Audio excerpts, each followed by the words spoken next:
Well, hello everyone and welcome to the program. If you're new here, we are primarily an interview and a commentary podcast. Today we have an interview. This is going to be very interesting if you enjoy marketing, branding, public relations, any of that type of stuff.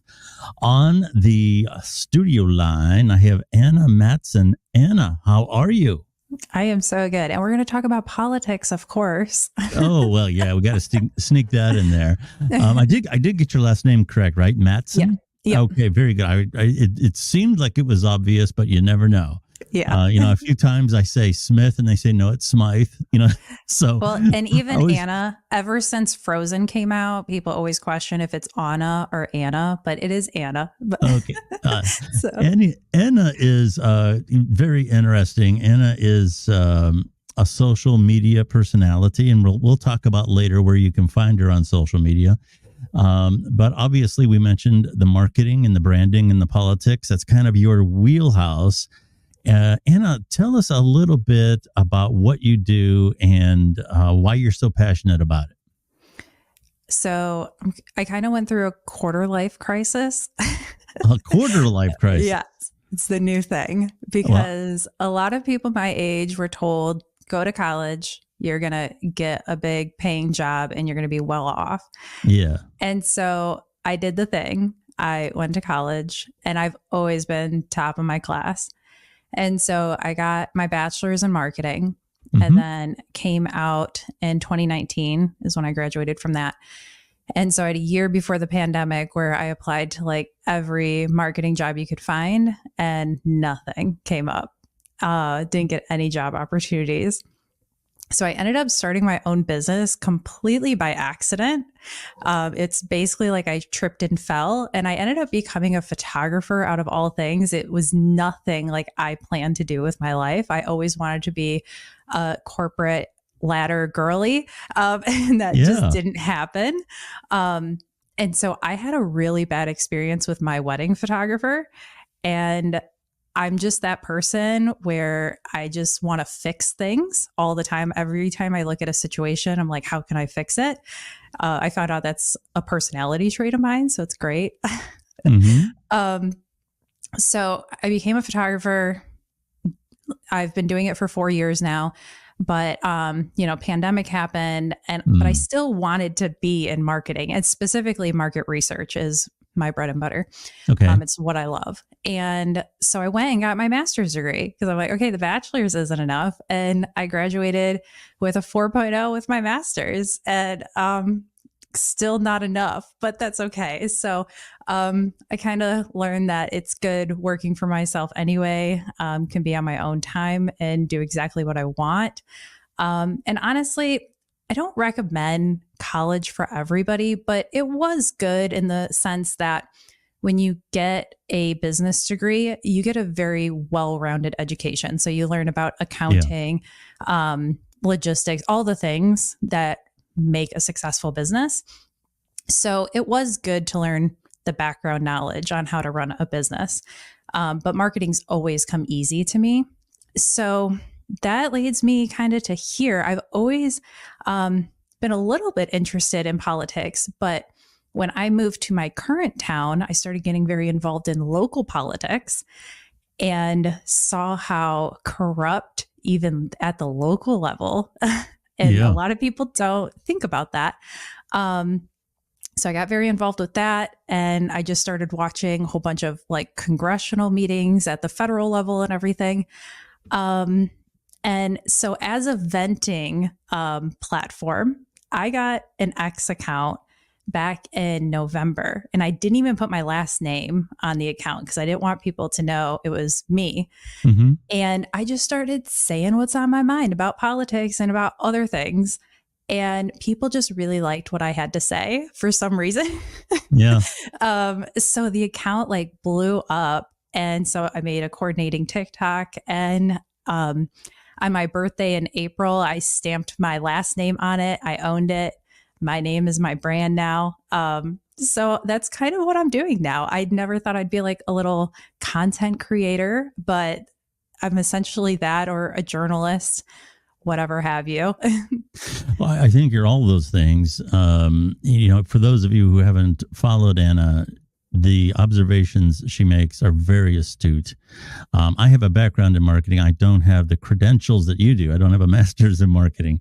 But getting back to what you said about college, I can tell you that over the years, like when I was younger, the general rule of thumb was you got to get educated or you got to have a trade, one or the other, Mm-hmm. And I think the college education was, I don't want to say oversold, because I don't want to imply that a college education isn't worth it. However, the way the world has changed now, there's so many ways and so many diversified skills that a person can have. It doesn't always translate into a traditional education. Mm-hmm. And I don't know if I should get into the political side of this, but the attitudes on a lot of campuses now come out with graduates that have agendas, political agendas, social agendas, and so forth. I have, we can talk about how valuable a college education is. I have never, until recently, in the last year or two, have had business people tell me they will not hire a college graduate. And that's a new thing.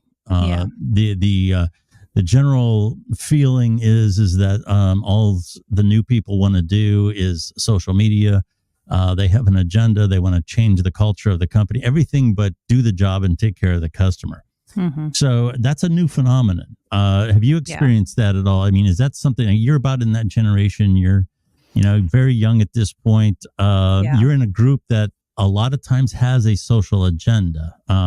Do you encounter that a lot? I think it helps. I never lived on campus. Well, for a very short period, I lived on campus, but I never lived on campus for very long. I did for one semester. Mm-hmm. And I've always had to work. So even when I was working on my bachelor's, I was working full time as a store manager at a Claire's. So I didn't really get to be immersed in the college experience and the culture. So maybe that has helped me. Now, I have no idea if me not being hired by certain places has anything to do with my generation, my age. Only up until recently, I've told people my age because I knew that people would look down on me because of it. And I have my whole life been looked down because of my age, because I've always been far beyond my years, because I feel like I raised myself. I was grew up in one of those situations. So yeah, I really don't like to talk about my age. I'm more comfortable now. But yeah, so I actually feel like some of the times that I wasn't hired for jobs was actually more because of misogyny. Like there were times that there were guys in the same room that were less educated than me. Like we would have group interviews and stuff, and I wouldn't get the call back, even though it was clear that I had way more experience, way more degrees, certificates, all the things. So I think that still plays a key role, unfortunately, today. Yeah. But yeah, I definitely get that, especially because I used to work retail. Like that's how I got through school. And yeah, just hearing other people, other managers and stuff talk about my generation or younger, I definitely see that. Because everyone says they don't want to work nowadays, Yeah, I certainly feel you on that. I hope that's not the case, because nobody deserves that. I'm of the age. That's what they say now. I'm of the age where age discrimination a lot of times can go the other way.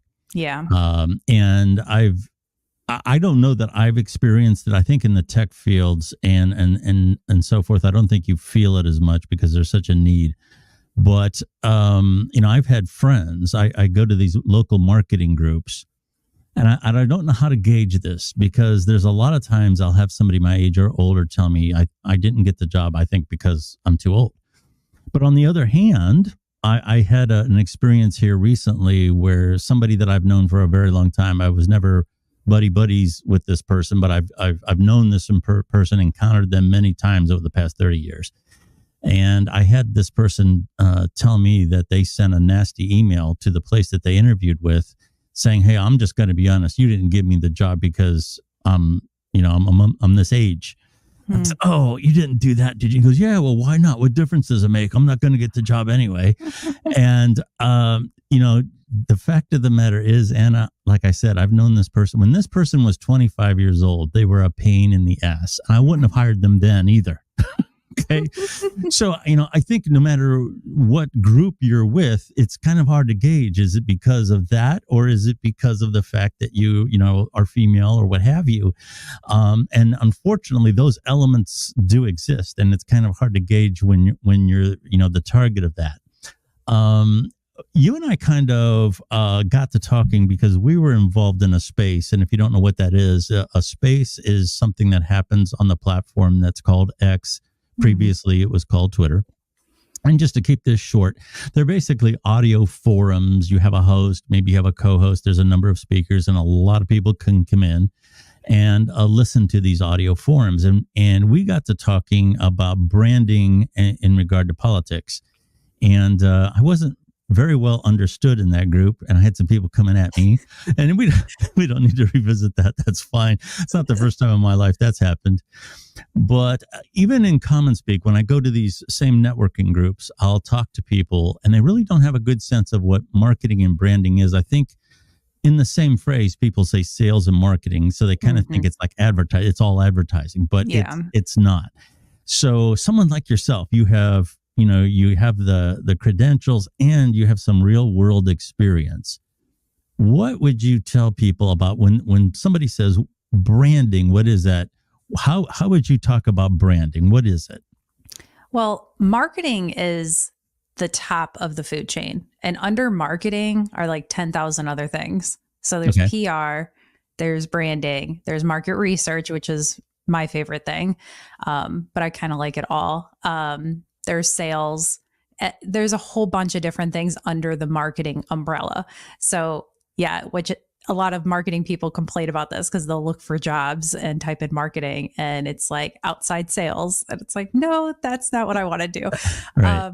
So yeah, a lot of people group sales just as marketing, but there's so much more to it, especially like PR and stuff that is forgotten about. And there's like the advertising too, where, it's like commercials or social media.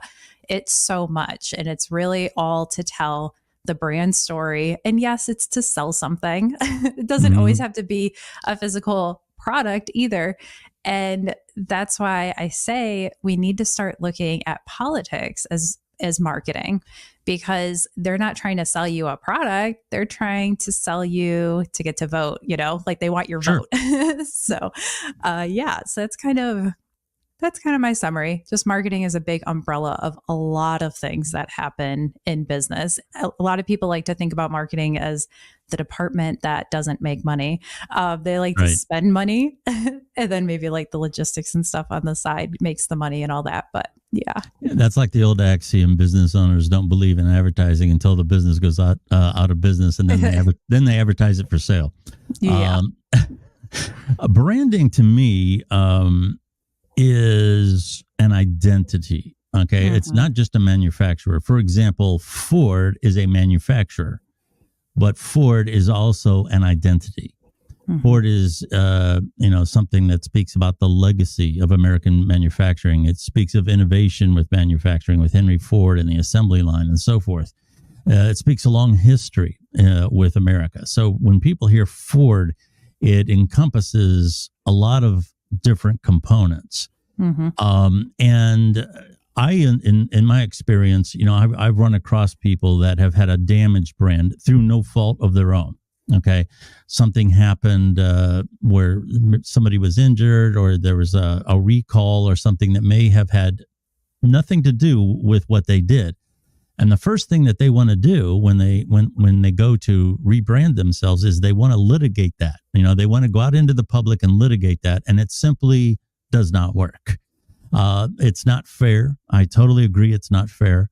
But you really have to reestablish a brand and move forward with that. Is that accurate? And can you speak to that a little bit? Yeah. And I feel like I'm like going through my own branding right now, because I went from being a photographer now to this. I actually listened to one creator, and she said some companies are just trying too hard. They've lost the plot, she always likes to say. I can't remember her name, but I'm sure I'm going to find it now because I'm thinking about it. But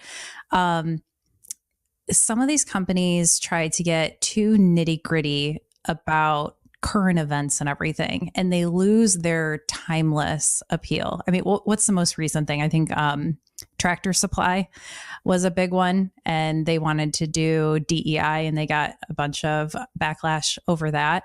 So it's like, and people are going to Tractor Supply because they want their farm equipment. They're about the local farmers. Yeah.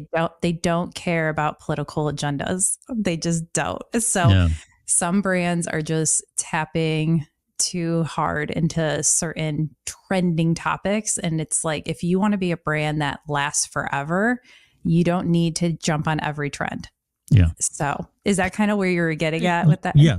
That's a good, it's just like with what happened with a certain beer here recently. Yeah. Whether or not you're for or against the cause is beside the point. I think one of the things that, getting back to Ford, there's a lot of people that's a generational thing. They'll drive a Ford because dad's truck was a Ford. Yep. And there's a comfort level with a brand. And when you hop on the latest trend, you break that comfort. Yep. And that's something that, in my business, like Nipper, the RCA dog, the one looking into the old, gramophone, that's something that it was understood for generations. And it's a lot of times people just don't realize that identity, that brand identity has a certain comfort level with the buyer, and in this case with the electorate. And branding too is like, you should be able to look at a color and what brand it is. You should be able to look at yellow arches and it's McDonald's. Yes. You can see a check mark and it's Nike. And it brings feelings. Yes. And you don't actually need to see any words or anything.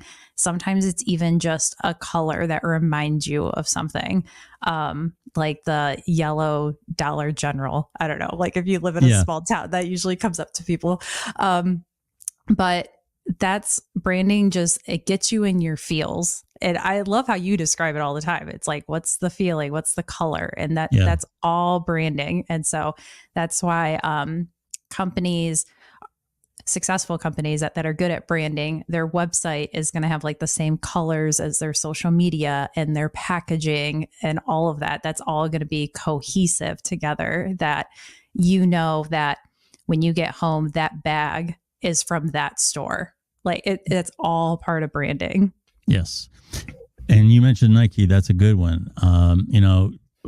Getting back to that conversation I was having with people in politics, they kept saying that it's not about, the message in a brand doesn't fit. The more important thing is how does this person feel about the issues? And yes, that is important, but it really comes down to a certain feeling, like you mentioned. Getting back to Nike and that check, there's nothing in that about Just Do It that says anything about how the shoe is made, how the stitching is put in, how the padding is put, all the technical things about what goes into that shoe have nothing to do with the brand. It's the idea of just do it.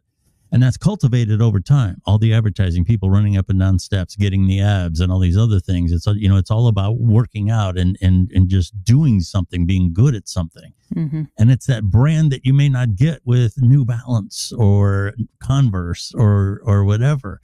You had mentioned that a good brand, like I said, it's cultivated. It's hard just to create a slogan. Okay, now you have a brand. Mm-hmm. It's cultivated over time. And that's why people don't want their brand damaged, and that's why they're not in a big hurry to change the image. Mm-hmm. You talk about a book called Building a Story Brand, and I got to tell you, that sounds like a must-read for everyone. Can you tell us a little bit about that? Yeah, I've read it twice, and I need to read it some more, to be honest with you, because I feel like every marketer should have it memorized, so I can even do better. But it basically just goes through, and it says every good story has this framework. And it's really simple, actually. And it's like, why don't we all talk about this all the time? But I find it funny because at the beginning of the book, it's like, once you learn the framework, it's going to ruin every movie for you. Mm-hmm. Because not only is it for movies, it's for your marketing story too. It works for so many different things. It works for your website, all of it. So yeah, it goes through the framework of like, okay, well, obviously there's a character, right? Like this is back like, junior high learning about how to write a story. Then there's a hero in the story. There's a guide. There's a villain. And obviously we have to have a plot, right? And so it goes through all of those things. And it says like any successful business or anything or a movie is going to have all of these elements. So if you're missing one, then you probably don't have a very captivating story. You're probably not going to capture your audience very long. So yeah, it's definitely a must read. And just looking at that and applying it to politics is very interesting to me. So you can go ahead if you're going to say something. No, you mentioned the politics, and I know that's where a lot of the energy in your followers comes from. So let's get into it a little bit. We've been talking about, I kind of set the groundwork with you and your background with marketing, telling a story, getting a feeling about a certain brand. And in this case, we're going to be talking about candidates. You said that you see the DNC and the RNC as basically major marketing firms. Yep. So before I throw to you on it, I'll say this. We're in production today, July 16th, several days after the Trump shooting incident. And, there was a loss of life there, very tragic. Yeah. And obviously it's a bad situation for everyone. The Secret Service is under a lot of scrutiny. And I think one of the things that it's really done that's going to remain with us probably through the rest of the election is a lot of people have been upset about current events over the last year anyway. Okay. And even if you're not necessarily a Trump follower, the impact of this is just that much more unsettling. So with that being said, I think that Trump and the RNC have a pretty good opportunity here moving forward to reinforce their brand. They already had a good one, in my opinion, which was, of course, to make America great again.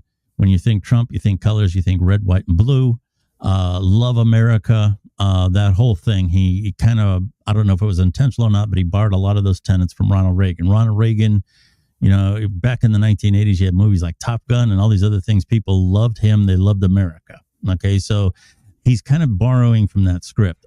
I think one of the failures that the Democratic committee has done, a big failure, is their brand the last 4 years has been, our guy is not as bad as the other guy. Yeah. And that's a terrible brand. I think brand comparisons are a bad idea. You never hear Coke saying, well, we're not as bad as Pepsi. It's a terrible brand. Yeah. And what's going to happen right now with the DNC is very much up in the air. They have polling problems with Biden. So they're probably scrambling right now to find an identity for themselves. Do you want to talk a little bit about how what you do relates to politics? Well, the DNC, they have been working on the angle of fear for many years now. In 2022, everyone thought we were going to have a red wave, but we had a little bit of a blue wave, or an even split. And that was because they ran on the fear of Roe v. Wade. And I feel like they continue to try to use that energy today. And it wasn't as strong as they thought it would be. Correct.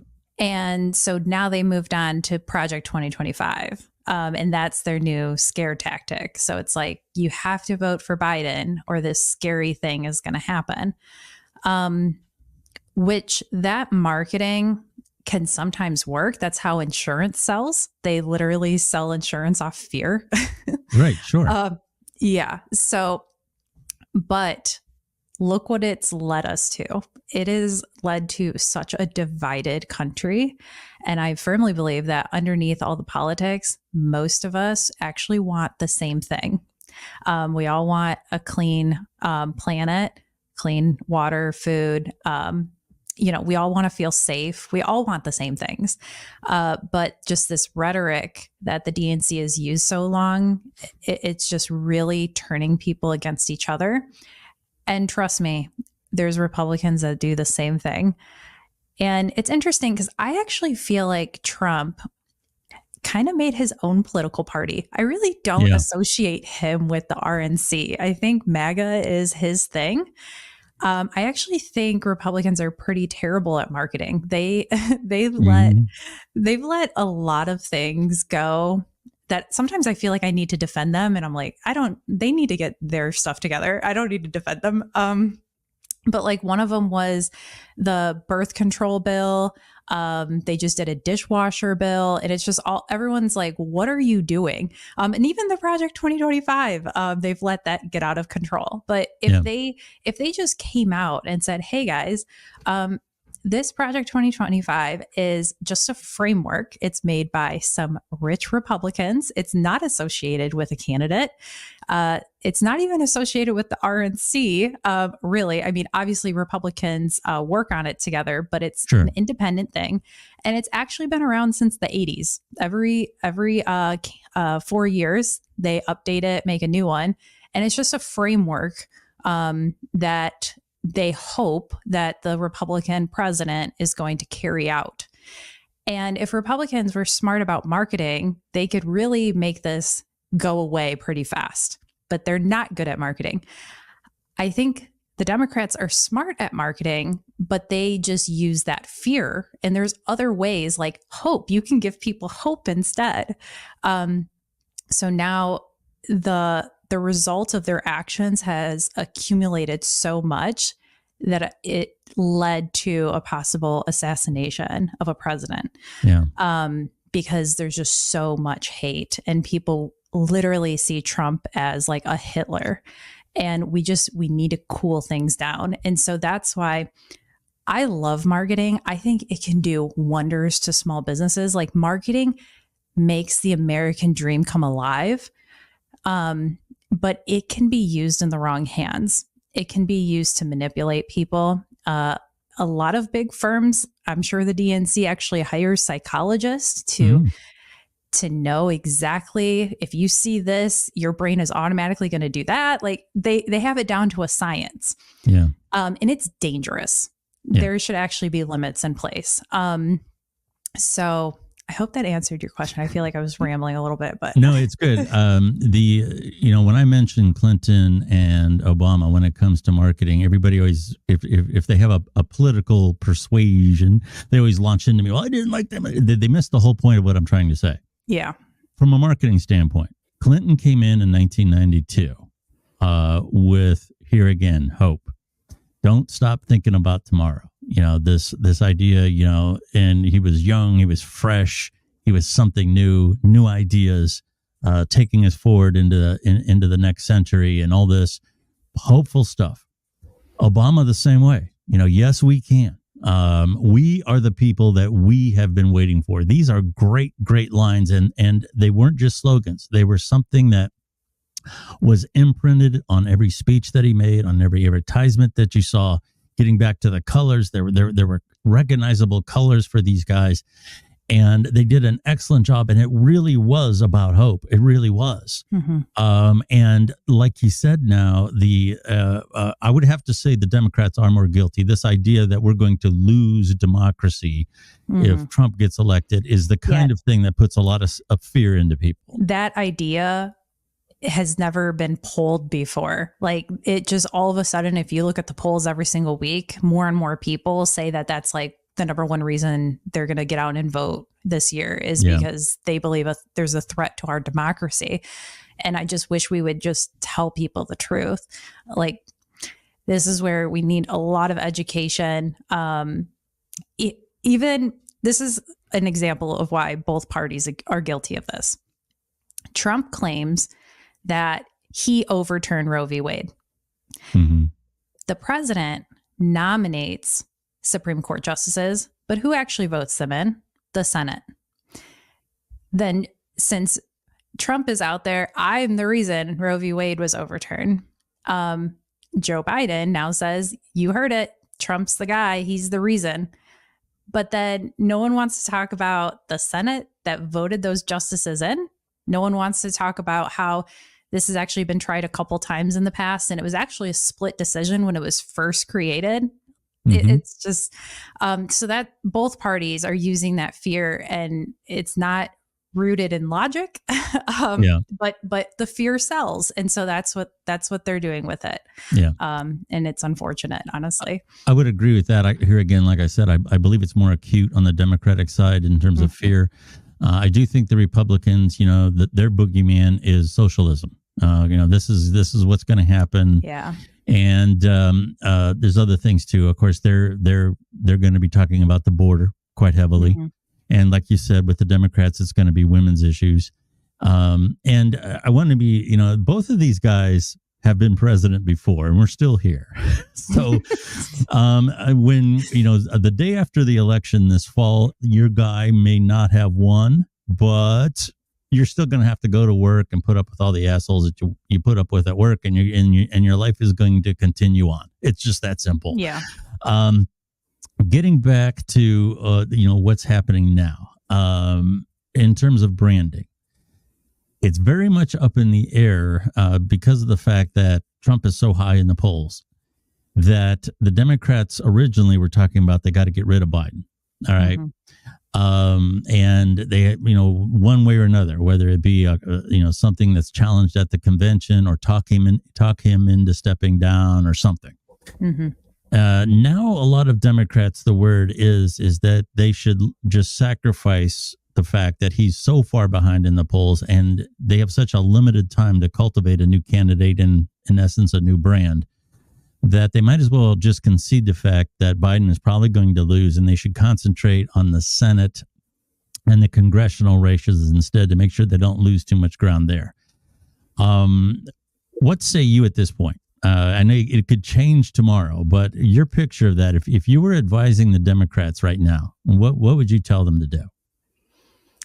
Well, I feel like you need some kind of event to make it look like it makes sense. The attempted assassination would have been a good one, honestly. But you need some kind of big event to do it after, where really Biden should step down. Like, yes, you can focus on the Senate races and stuff, but most Americans don't pay attention to that stuff. So in terms of a branding aspect, the president is going to be the biggest brand push.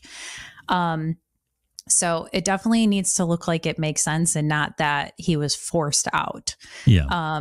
Whether, there was a rumor a couple weeks ago that he had a medical thing on Air Force One.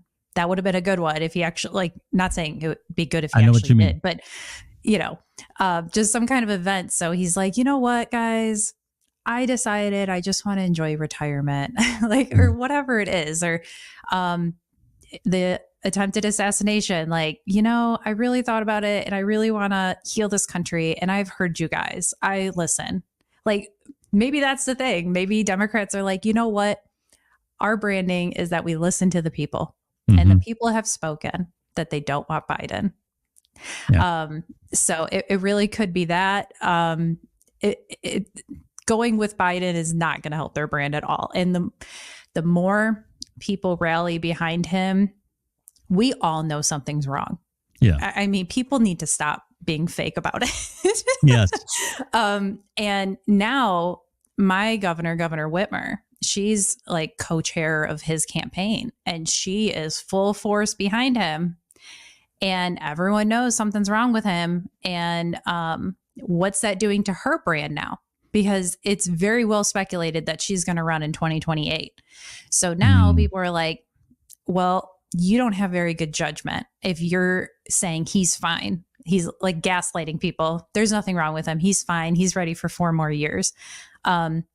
So this keeping him in hurts all the Democrats' brand.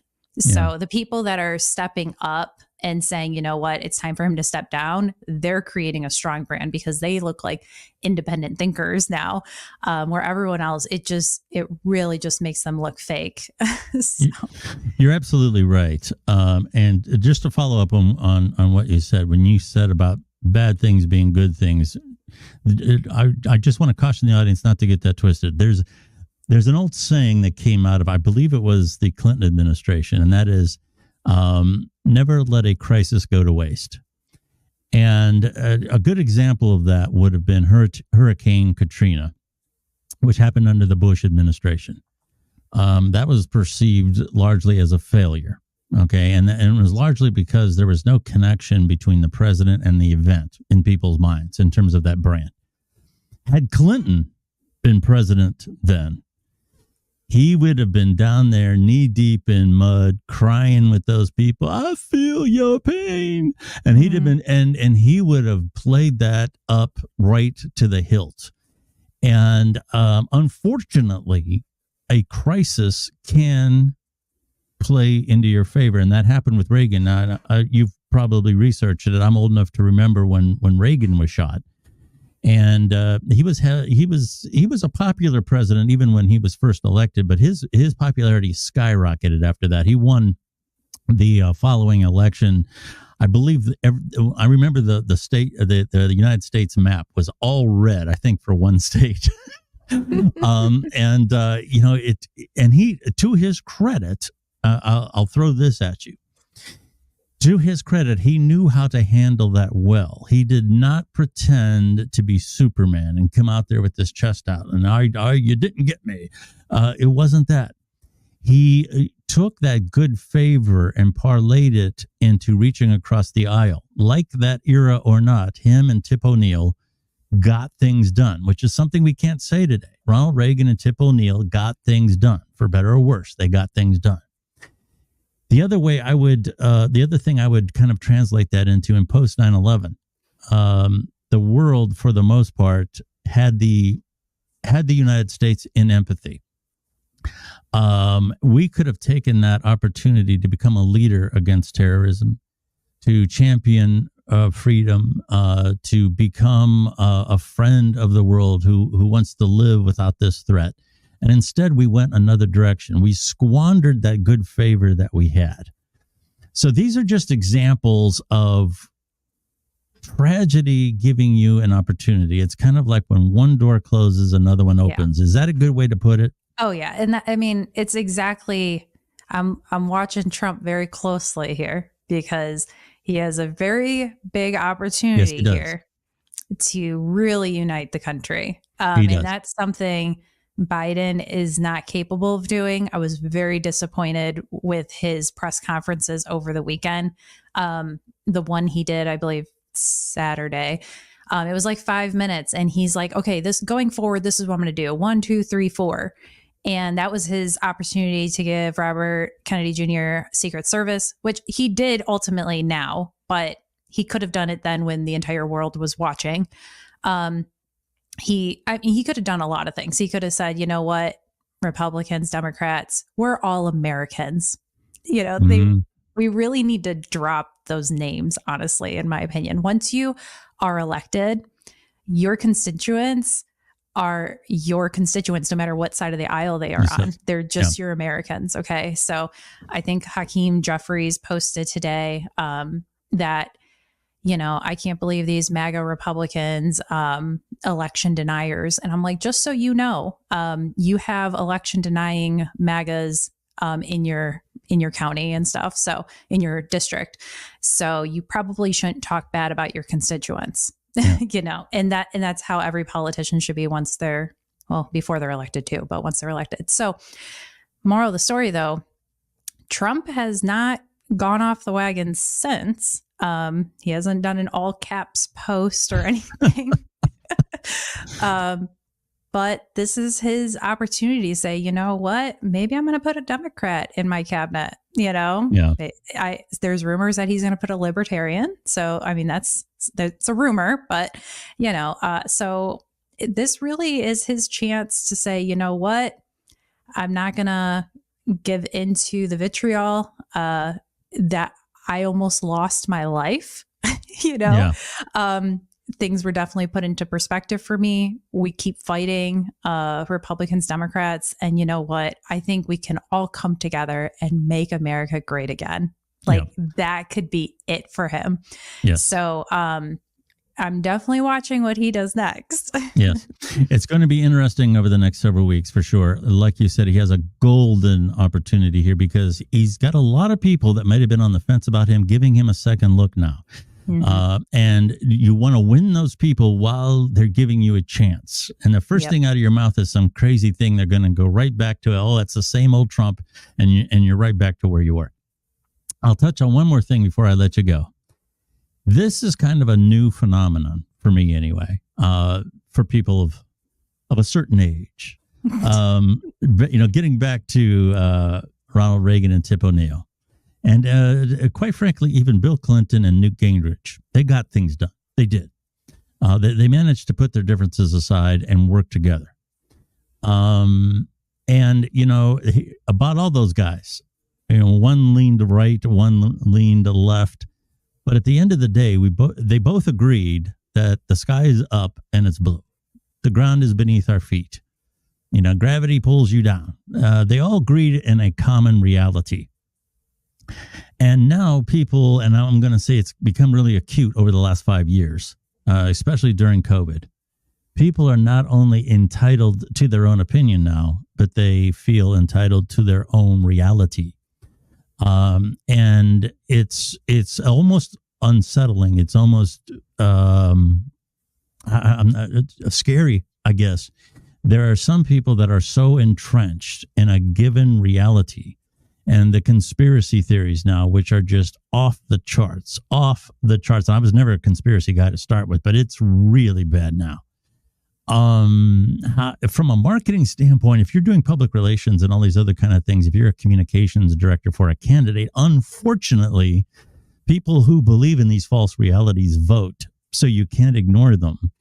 But at the same time, if you want to come off as a reasonable candidate, what do? I think listening to people goes a very long way. A lot of people just want to be heard. They don't, of course they want to be right, but if you just listen to people, it diffuses the bomb. Because I think a lot of people get so heated because it's time and time where they're not being listened to. Maybe they're being censored on the internet, and it just builds up. Like they just want to be heard.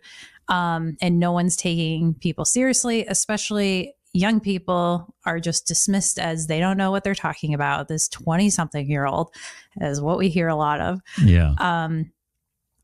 But I'm also, in terms of what does the politician do? Of course, like I said, listen, don't just dismiss people. Usually, even with the craziest things, there's some kind of truth there. There's something that you can work with. With the election integrity, I don't know. I don't think anyone really could actually tell me 100% if there was enough fraud in the last election to actually overturn it. I'm sure people have their opinions. I'm sure they have them. And I think we all need to agree that there's some level. I don't think you can go an election without. And we know in Michigan, there was more registered voters. This is a fact. There was more registered voters than there were people who are over 18 and can vote. So there's obviously something going on, Yeah. So I think just listening to people, let's find out what's going on. And I think facts will always prevail. And so it's very fun with me if you get into an argument with me on social media when I know my stuff, because you can go off the rails and say whatever you want to say, but the facts will always be the facts. So that's what I really wish our politicians would be grounded in, the facts, in the law. Like I said, even just like the Roe v. Wade scare, we can just tell the truth that the Supreme Court doesn't make the laws. They simply interpret them. So if you are so upset about Roe v. Wade, you need to elect people that will actually pass that law. Yeah. And once we start getting educated, being better educated as a society, our government is going to reflect that. We're not going to vote off marketing of just the brand, because a lot of the loud people, a lot of the good branding people are not actually the best politicians. So we really just got to get back to the facts of things and let the facts speak for themselves. And of course, everyone's entitled to their own opinion about the facts, but yeah. Anna, you are an interesting person. We could talk to you a long time. We've been talking to Anna Matson. You're going to have to come back on because there's a lot we can talk about at some point. Where can people find you online? So I am primarily on X and TikTok. Anna R. Matson is my tagline, whatever. And right now I'm really trying, I personally really like Kennedy Jr. So I've been debunking a lot of the propaganda surrounding him. So I've been working on KennedyDebunked.com. I've made it all myself, not paid by the campaign or anything. I just really like the truth, if you haven't noticed. Yes. So that's what I've been working on. I just did a series about the fact checking him through his debate and everything, and people love that. So talking about my own branding, I'm kind of seeing what I should do from here. But I'm sure it'll be in politics somehow. It'll be in educating people. And yeah, it's good stuff coming up. Since you like Kennedy so much, what grabs you about him? He tells the truth even when it hurts him. He doesn't need to speak out about a lot of things, but he knows it's right, even though it hurts his career. And probably, even his chances for office, if you think of it that way in terms of branding and stuff. So, but he just wants to tell people the truth so badly and wants to get that out. A lot of RFK Jr. followers are fans of this podcast. So we definitely want to shout out to them. I do believe he is a viable candidate. I am so glad he finally got Secret Service protection. Yes. And I don't know what's happening with the debates right now. There's so much going on, but he should be a part of those debates. His voice needs to be heard. Mm-hmm. And, at the end of the day, even though I want him to win so bad. But if by chance he doesn't, I think this is such a great thing for our country that he's paving a way for other third-party candidates. It really is a beautiful thing. I think we really need to break the stronghold of the two-party system because it's not in our Constitution. No, that's what I always say. No, it's not. And the founding father said, don't do it. Don't do parties. Yep. And we went ahead and did it. Yep. Anna Matson on the program. Anna, thank you so much for coming on the podcast. You are a fascinating person to listen to, and you're wonderful to follow. I hope some people that are out there, make the effort to find you online because your insights, even if somebody disagrees with you, I can't imagine that they wouldn't appreciate your insights and your logic. You are absolutely incredible. I learn from you. I say that very humbly. You're a wonderful person to follow online. I appreciate that. I really do. I'm like, man, people like to listen to what I say. It's crazy. But yes. Well, you're, a sharp individual. So that makes a difference. There are people out there who appreciate that. Thank you. My name is Billy Dees. You can find me on X at Billy Dees. Real easy to find. That's the former Twitter. You can find me on most social media too, but I have to say that X is kind of where I concentrate my social media presence. You can find the Billy Dees podcast anywhere podcasts are found. We're on all the platforms, the major ones and the small ones too.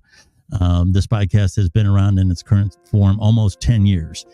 So we're real easy to find. Check us out, the Billy Dees podcast on your favorite podcasting platform. I'm Billy Dees. Thank you very much for listening. And we will talk to you again next week.